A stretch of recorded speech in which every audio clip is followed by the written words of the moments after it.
ওরে বাবা রে, কত বড় বাড়ি করছে রে ফারাবি। সে কবে বলে বিদেশ থেকে আইছে, আমার সাথে একবার দেখাও করল না।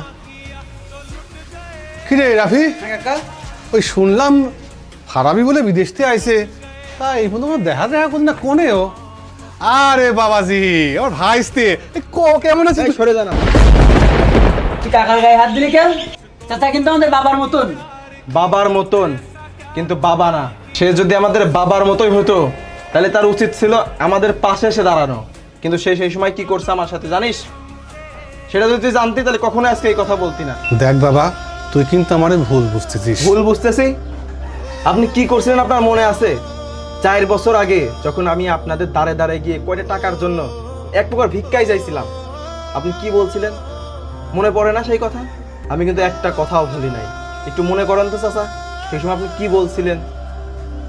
হ্যাঁ ভাই, সব কিছু হয়ে গেছে, আর 2টা কাগজ দেওয়া লাগবে, বলছে যে তাড়াতাড়ি তারা করে দেবে না, কিন্তু ভাই আপনি এটা একটু খেয়াল রাখেন যেন তাড়াতাড়ি হয়ে যায়, ঠিক আছে?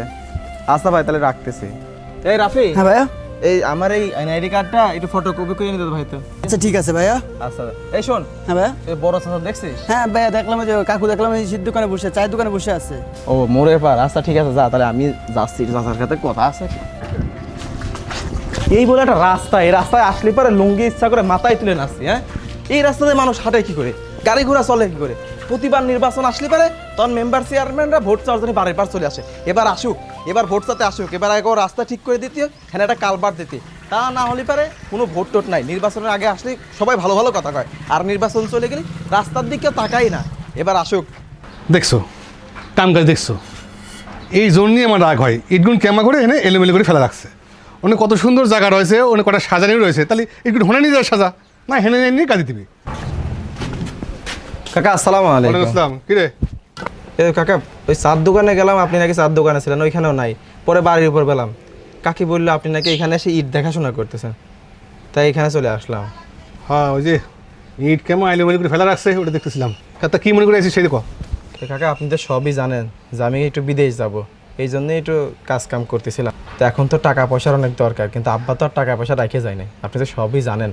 তো ওই যে আব্বা ওই উত্তরপাড়ার যে জমিটুক দেখাশোনা করতো, ওই যে 15 শতাংশ, তো ভাবছি ওই জমিটা বেচে ওই টাকা দিয়ে হচ্ছে বিদেশ যাব। তা আপনি যদি একটু সাহায্য করতেন তাহলে ভালো হতো। কাগজপাতি সব আপনার নামে আছে কাকা। ও, তুমি ওই 15 শতক জমি বেচবা? হাই, জমি কি তুই জমা থেকে গেছিলি না কিনে থেকে গেছিলি? তুই জমি বেচবার চাস কোন সাহসে? হ্যাঁ, কাম করো না, কাজ করো না, খালি ডাং ডাং করে ঘুরে বেড়াও। এই আমার দূরে ছাড়া দেখছিস, পড়াশোনা করে ভালো রেজাল্ট করে নিজের যোগ্যতায় চাকরি করে, এখন তারা মাসে 60-70 টাকা বেতন পায়, কত সম্মানের সাথে আরামে বসবাস করে। আর তুই কি করছিস জীবনে? করছিস কি? বাপের ঘরে বসে খাইছিস, খারাপ সালপালের সাথে মিশিছিস, আর ঢ্যাং ঢ্যাং করে ঘুরে বেড়াইছিস, আর বাপের কাছ থেকে জোর করে টাকা পয়সা নিছিস। এই তুই কি জানিস তোর বাপ যে আমার কাছ থেকে 1 গাদি টাকা নিয়ে থইছে পরবারে চলে গেছে, সেই টাকা কোন দেবে কিনা?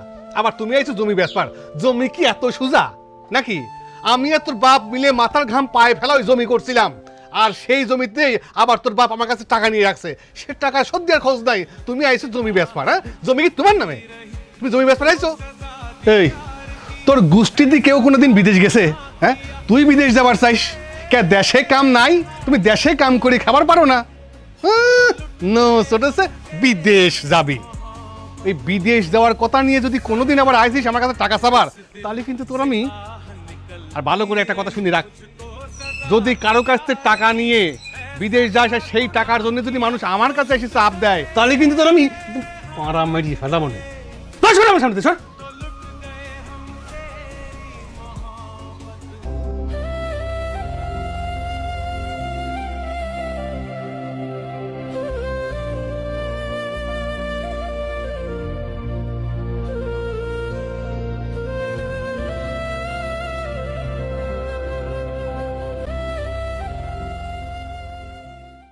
আল্লাহ, বেলা 9টা বাজে, রে বাড়ি টাড়ি সব আটকানো। ভাই, সাব্বির ভাই, ভাই একটু বাইরে আসেন, আপনার সাথে কথা আছে ভাই। একটু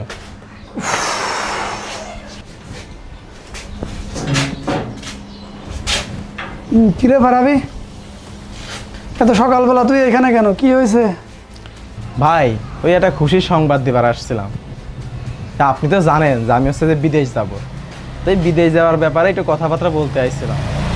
ভাই বিষয় হচ্ছে কি যে বিদেশ যাওয়ার জন্যে আমার করে টাকা শর্ট হয়েছে, আবার ওই যে ব্যাগ ট্যাগ কিনা লাগবে, একটা লাগেজও কিনা লাগবে, আবার নতুন কোনো জামা কাপড় আমি কিনি নাই। তাই আপনি যদি করে টাকা। এই থাম, এটা কি খুশির সংবাদ নাকি দুঃখ সংবাদ? আমি বুঝতে পারছি তুই কেন আসছিস। আমার কাছে টাকা পয়সা চাইতে চাইতে টাকা পয়সা নাই, আমি কোনো টাকা পয়সা দিতে পারবো না। তুই এই টাকা পয়সার বিষয়ে আমার কাছে কোনো আলোচনা করতে আসবি না। তুই বিদেশ যাবি না, না কি করবি সেটাকে আমি দায়িত্ব নিয়ে রাখছি নাকি?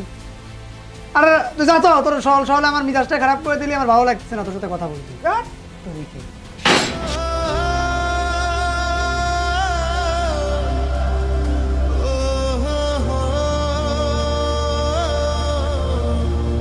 খারাপই ভাই, সবই তো শুনলাম, মন খারাপ করেন না, ভাগ্য তো আর সবসময় এক থাকে না। তো আপনি বিদেশ যান, আমার একটা বিশ্বাস আপনি ভালো একটা কিছু করতে পারবেন। বাইরে এই যে এই কয়টা দিনে আমি মানুষের রূপ চিনলাম, যে মানুষ আসলে কেমন।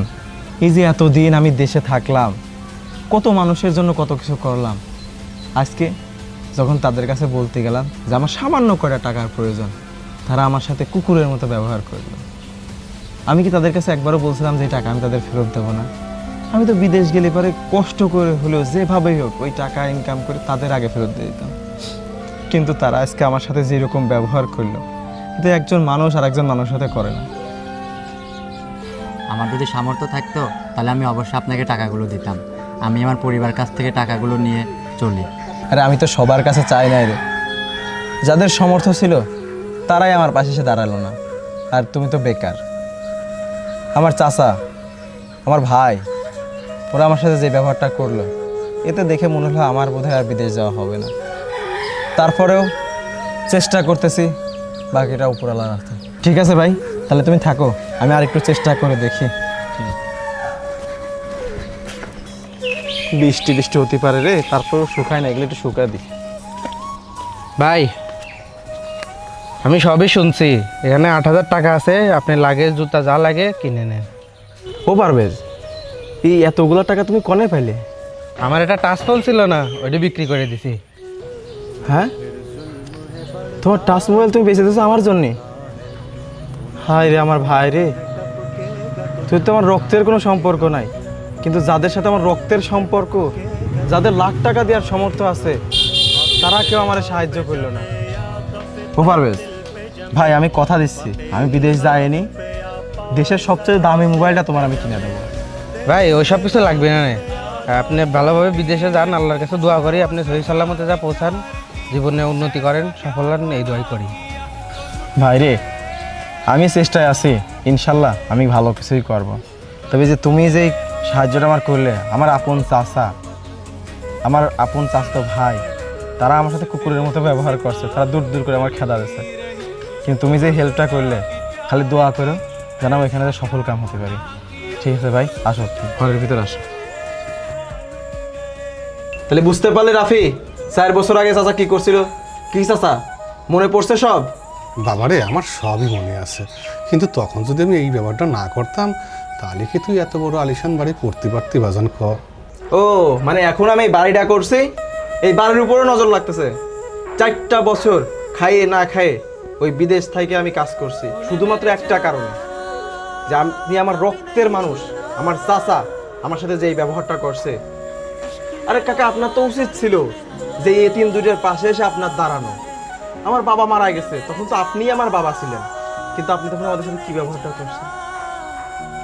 আপনি আমার রক্ত, আমার বাপ মারা যাওয়ার পর তো আপনি আমার বাবা ছিলেন, সেইভাবেই তো আমরা দুই ভাই আপনাকে দেখছি, কিন্তু আপনি আমার সাথে কি ব্যবহারটা করছিলেন? আমরা দুই এতিম, যেই চাচা এতিমের সাথে সম্পর্ক রাখে না, সেই চাচার সাথে আমিও কোনো সম্পর্ক রাখতে চাই না। এমনটাই আমি করতে চাইছিলাম, কিন্তু আমার বাপ আমার একটা শিক্ষা দিয়ে গেছিল যে বাবারে, যাই হয়ে যাক, তো চাচাদের সাথে কখনো খারাপ ব্যবহার করিস না। যখন আপনি আমার বাসায় চলে আসছেন, যান ভিতরে যান। এই রাফি, তুই চাচারে নিয়ে ভিতরে যা, নাস্তা পানি দে, আমার ওই যে একটা লোক আসছে, আমি ওনার সাথে একটু দেখা করে আসে। আচ্ছা ঠিক আছে ভাইয়া, চলুন চাচা ভিতরে যাই। রক্তের সম্পর্ক থাকলেই মানুষ আপন হয় না। সময় এবং পরিস্থিতি আপনাকে চিনিয়ে দিবে, আপনাকে বুঝিয়ে দেবে কি আপনার আপন, কি আপনার পর। ভিডিওটি যদি ভালো লাগে তো শেয়ার করে আপনার মতামত জানিয়ে দিন। ধন্যবাদ।